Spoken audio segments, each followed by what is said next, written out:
Hi, everyone, and welcome to episode 3 of My Own Lane. My name is Crystal Luna, and my guest today is Miss Shannon Santos, who, under normal circumstances, would be a digital content producer. And she's here to talk about how she got started, what her journey's been like, and what her future plans are. We know each other from working in radio. For a whole year, we were a team, we tag team for the hospitality area at the radio station for our more intimate concerts. So that was quite a blast, actually. I loved it. And but after that, she solely focused on the social media aspect of it. And also you did a lot of live event photography. So just solely focusing on that, she later became the social media manager for 97.1 AMP Radio's platform. So let's get to it. Let's get to it. And can you tell us a little bit, tell us about how you got started in the world of social media and photography? Okay, so I guess where it first started, I was an intern at a radio station in San Francisco in 2015. Okay. So I was assisting some of our on-air talent. I was a phone op. I was like their assistant person. I would tweet and Snapchat at the time when it was more popular about like contests and anything and concerts that were happening. And then I've always had this interest in photography since about high school. So I've always loved concerts. And when I learned later on that it can be an actual job, like combined, I started to lean towards more of those jobs that surrounded that environment. From previous conversation with others, I heard that the photo pit live events photography isn't as diverse, it's very male dominated, and it's even more, there's even more, for lack of a better way of expressing it, there seems to be even a furthermore limitation when it comes to seeing women of color in that area. Have you experienced that? I have actually, I was fortunate enough with the radio station job that I was able to go to these festivals and shows and be in the photo pit, right? So yeah, I was able to see that it was very male dominated. Right. There was a few other women there, but not women of color. So, I mean, it was kind of cool. At least for me, it was kind of this surreal moment to be like, whoa, I'm this person doing this right now. You know, even though it's kind of sad to see that there wasn't any more women of color in that pit, but just being there, I didn't even think of it. I was just like, wow, I'm here. I'm doing this cool thing. But in perspective, yeah, I wish it was a little more diverse, and the opportunity, I wish it was more available, you know? You were the social media manager for 97.1 AMP Radio, which I touched on when I introduced you. Can you share about your professional roles and duties before we were hit with the pandemic? Specifically, what were you doing? Okay, so before the pandemic, I was the digital content producer for 97.1 AMP. So I was in charge of managing all of AMP's social platforms and the website. I took a lot of the photos that were at events, which I really loved, and just creating a lot of the content, producing original and artist content when artists would come in and have interviews, trying to figure out ways that we could make an interview more exciting and engaging, you know, for the artists and us, you know? Right. And then I was also being the liaison between the digital and our events, on air and sales teams. So I was kind of that bridge. And then also on top of writing blogs for the website, analyzing weekly data, and finding ways to improve digitally as a brand. So I enjoyed a lot of it. There was a lot of tasks, little mini tasks I would do throughout the day, but it was always different every day, which is what I loved. I seen you through the hustle and bustle, but I want you to paint what the reality was actually like, because it's not always glitz and glamour. Mm-hmm. Well, it was definitely a journey. It wasn't easy at all. I didn't just get it right away. So when I started this station, it was 2017. When I got this full-time position, it was April 2020, right? So I had been on the promotions team for the station, just starting off there. And then I started to notice that I liked the social media aspect of it.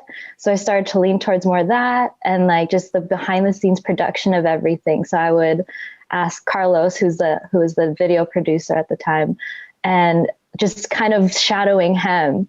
And I just found different ways to kind of shadow, I guess, people that I looked up to. Mm-hmm. And so as far as like events and everything, there was Chris and Corey and all that. So I was very in touch with these people and letting them know like, hey, like I'm interested in this, you know?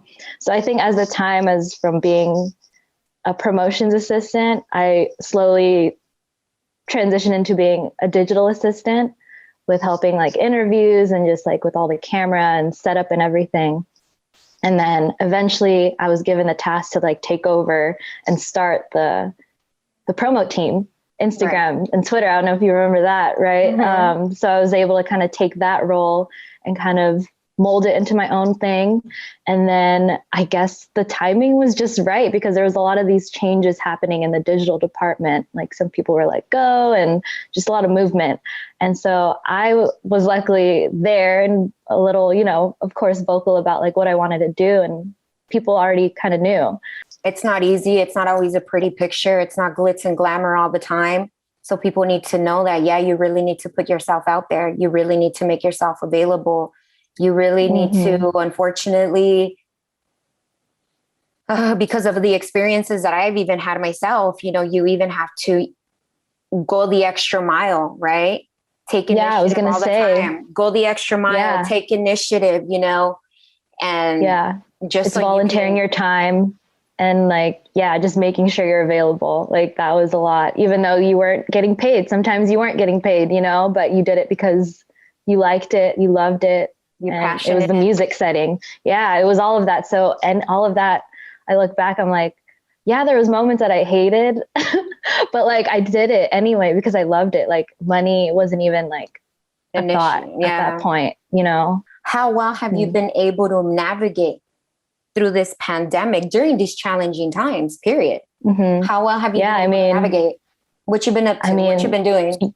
Girl, I would tell you right now, it was not easy in the very beginning. I know I could speak for myself and others, I'm sure. Like it just wasn't, it was a hard time for everyone, right? Right. So being able to manage at least like creatively, I found it through watching all these music videos, through music and finding new artists. And this random book I was reading about Stoic philosophy, you know, I was just like all these different like self kind of reflective type content. And it made me really think about like what my actual purpose is and what I want to do. So I think with all of that combined, that's kind of helped me navigate in a positive way, right? Kind of creatively and like with myself. Consuming all of the positivity that the music, even as you mentioned, reading, that's what's really helping many people get through it. And I'm glad you mentioned that because, for example, that has helped me a lot too. And as far as career goes, I mean, you mentioned that it made you question your purpose or where you're going in your life professionally. Have you done anything as far as professionalism go? Because let me tell you, girl, I admire your skill and your passion for photography because I feel that that's a skill you can still get plenty of opportunities for. Have you found any opportunities within the lines of social media or photography, kind of like a side hustle or something? Yeah. So for social, I've been brushing up on my digital marketing skills. Google has this kind of online university. It's free. And there's just all these sorts of lessons that you could learn on like various topics. And one of them for me was the digital marketing one. And then as far as photography, YouTube's been my best friend pretty much. Like I've just been it's kind of taken me back to like the basics and like learning from these more experienced photographers and just learning and kind of crafting my own skill and kind of finding my own like voice through photography in a way, kind of like my own like look and like own style. Yeah. And I think that's what's cool about photography. It's like something you can't just like finish, right? Like it's something that you're constantly like learning more about, or something that you can do better with. Like, I feel like there's not like a stopping point for photography. And also, yeah, I'm brushing up on videography too. Like I'm trying to pick that up more as well. That's great. That's great. You know, you're over here working on improving your skill, mastering even more, so you can be more marketable out there once this whole madness ends, which hopefully ends soon, right? I hope soon. Yeah. There's just so much things to learn too. And it's like, now's the best time. I feel like we all have this kind of free time to kind of take a step back and like breathe and be like, okay, let's focus on our passions again, or like, let's find them. Yeah. Let's discover what our niche is, where we want to go, etc. Yeah, no, I get that. I totally get that. So along the lines of that, I wanted to ask you, as a digital content producer, social media manager, which platforms do you appreciate the most and why? The most, I mean, from a social media manager point of view, I'd probably say TikTok and Twitter right now, like especially. Okay. Like TikTok, I think it's so easy for people to just be themselves, and then they go viral. I think it's so cool a lot of the time, when people go viral, like they're literally just being themselves. Like they're just so funny or just informative, anything. So I think TikTok's become kind of the positive side of social media these days. Right. I agree with you on that. I agree with you. Yeah, I think it's such an important tool for brands to be able to relate, especially to the millennial and Gen Z market. And I think TikTok and Twitter are those two. I think Twitter, I love the instant kind of replies you can get. Like there's instant reactions that you can get from Twitter, like sometimes it's like, oh, people are too open and too honest, and it could go either way. Majority of the internet could agree, or a majority of the internet could like outrage. So I kind of like that. It kind of creates this open discussion between strangers in a sense. More so, I mean, I'm looking at more from like the kind of opinions and point of views of people, just kind of seeing how different, like just basically just the different point of views that are out there. I think that's cool that people are open about it. Discuss it. Yeah.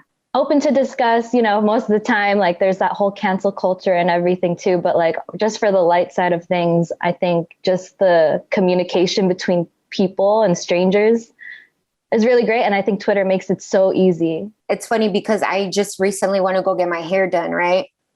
The first time since this whole madness started, because I have not set foot in any of that.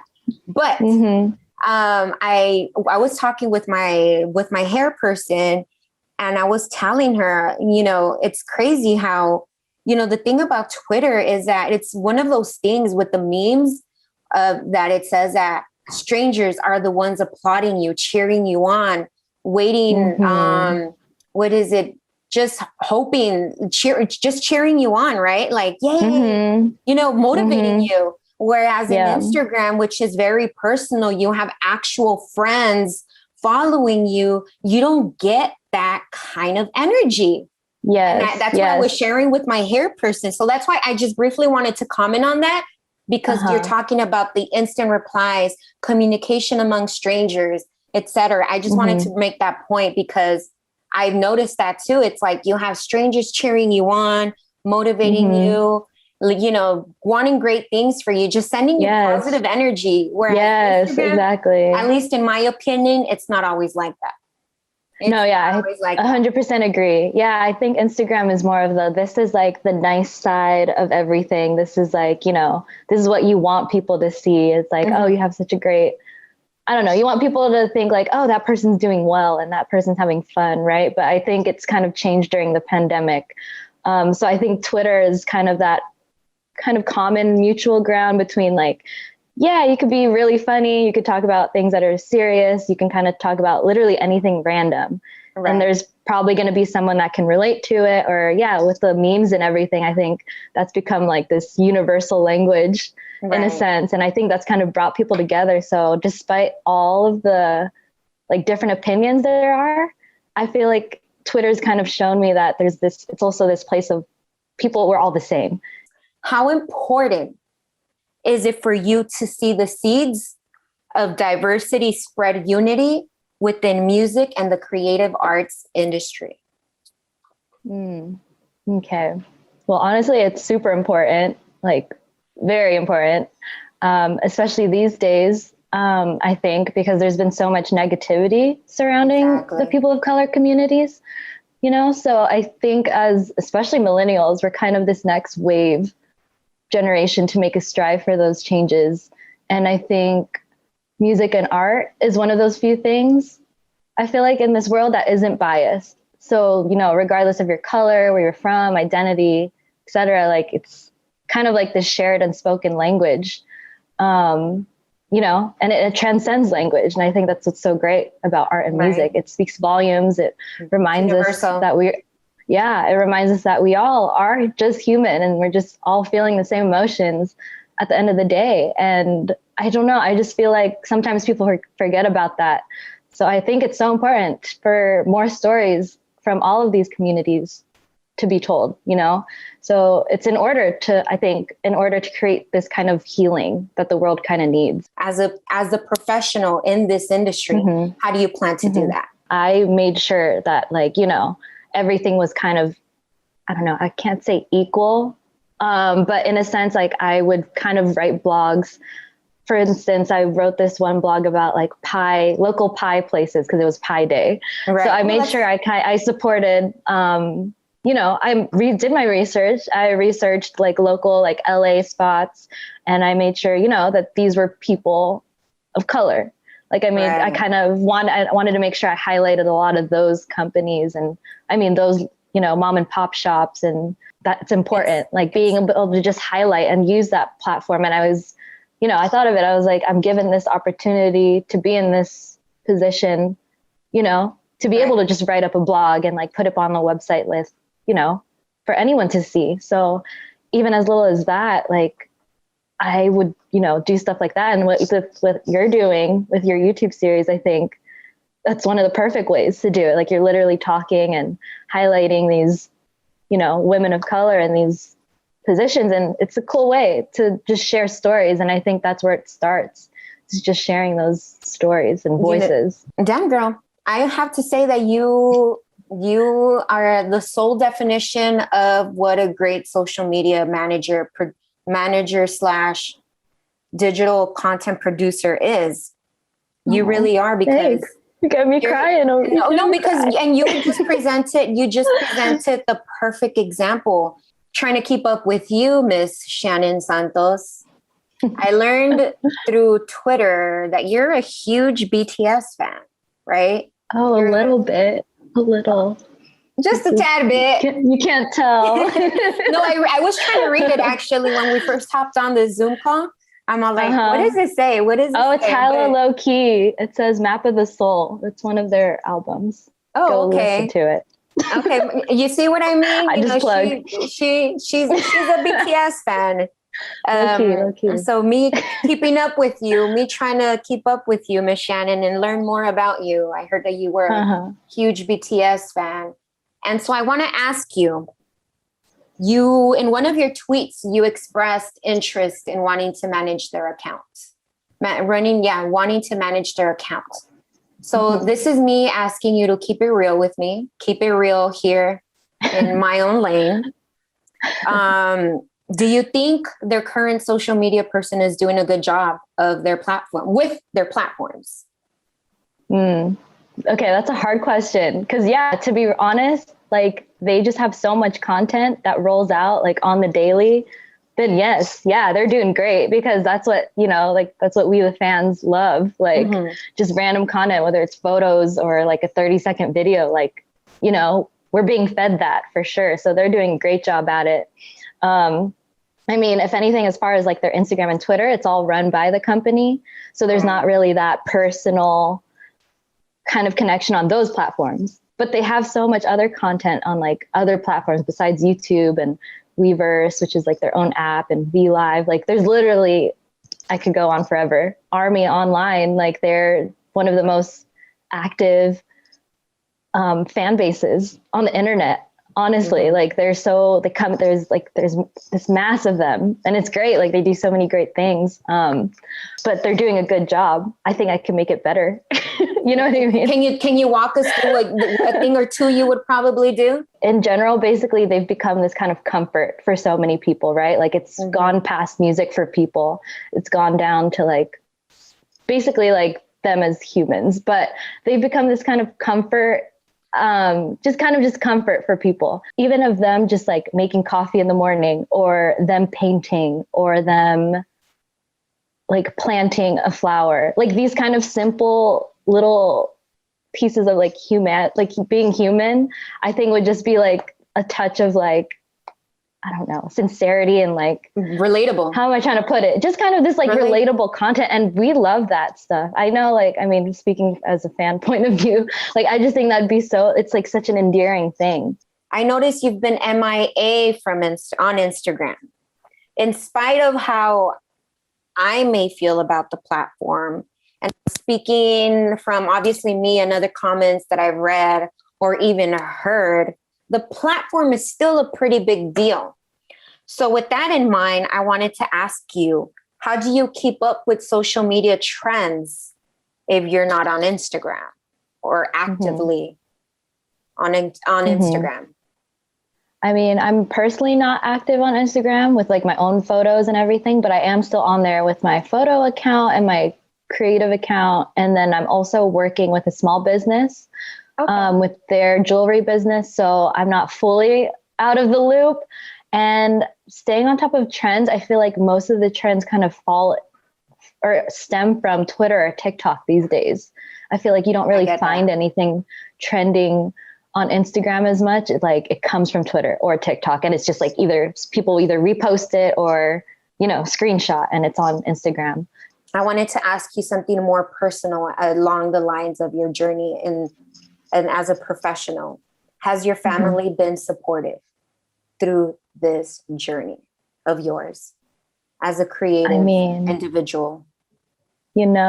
I'm super lucky to say that my mom has always been, she's always been supportive in everything I do, and any like decision I've made, from career wise to, life wise. Like, I'm really lucky that she was super supportive. Like literally there was no, you should be this, you should be that.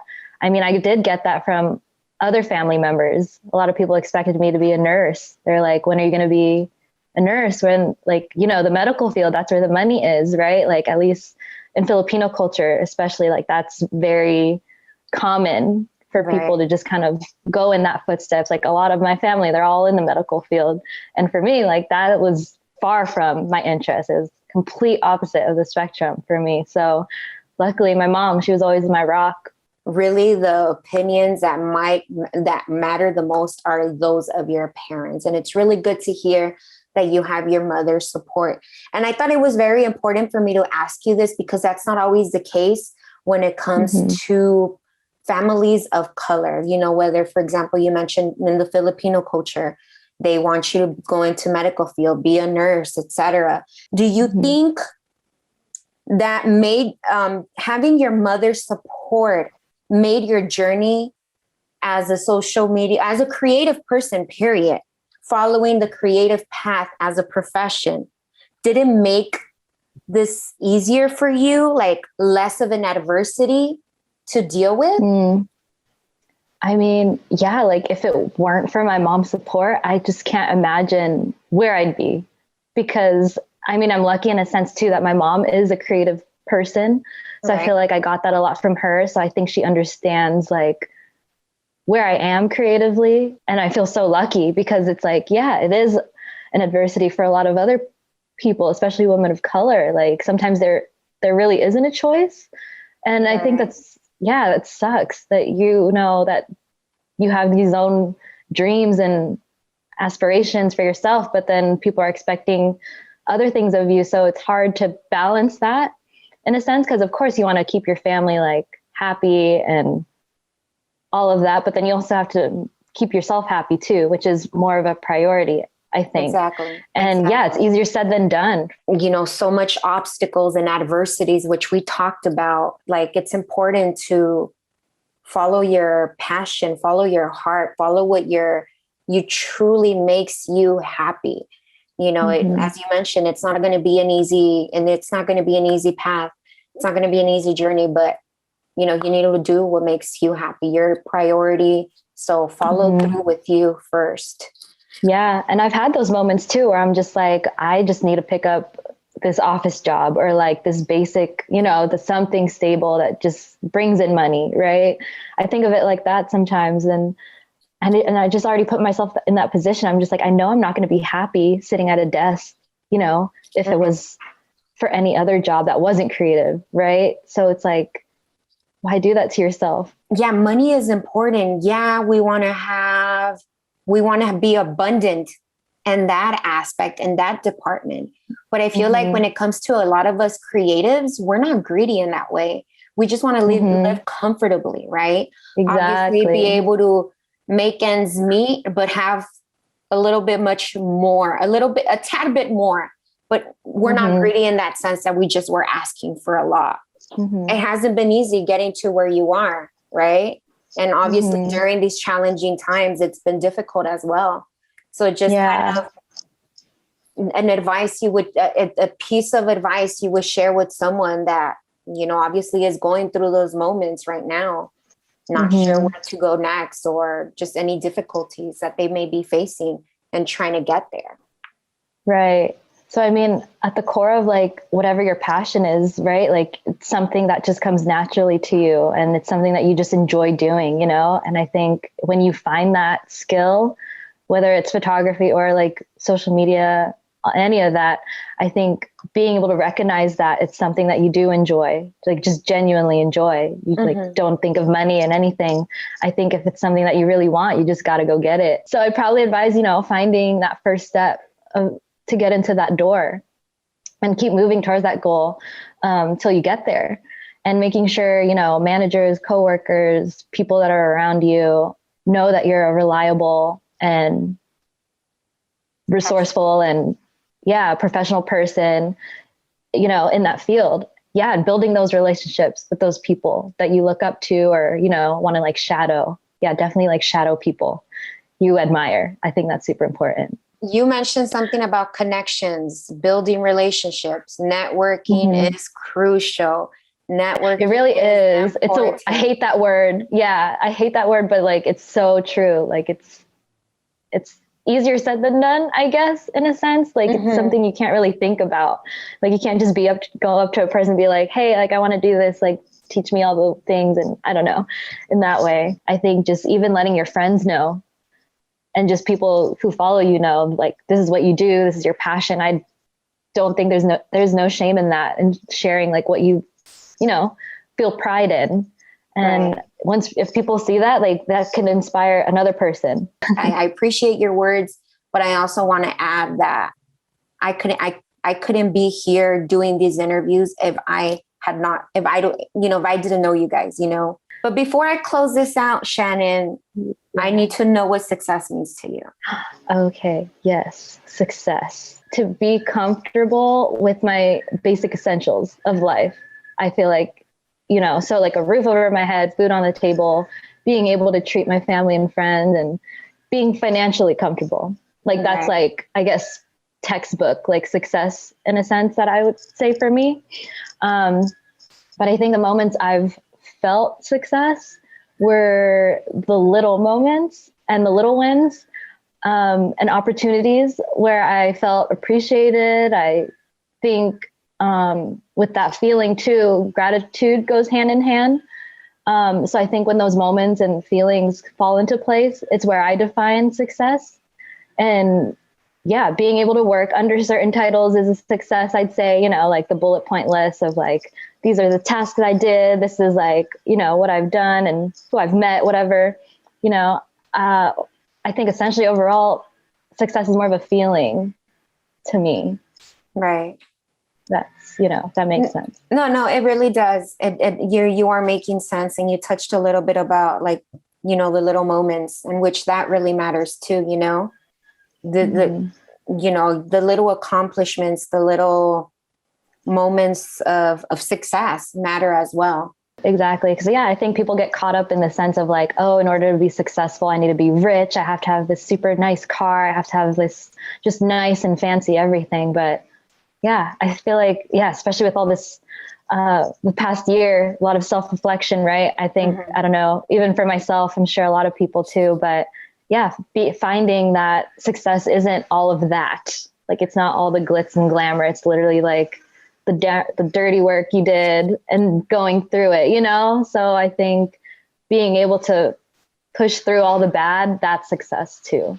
Thank you so much, Shannon, for joining me today. Thank you, Crystal. There. Oh, no. Thank you so much for joining me. I appreciate it. It was very important for me to bring you on board. I wanted to get the social media manager, digital content producer perspective. And I'm just glad we had this convo. Thank you so much. Yes. You guys. Thank you, Crystal. Thank you for tuning in. Make sure you follow her on her social. And I will see you guys next time. Bye-bye. Bye. Thank you.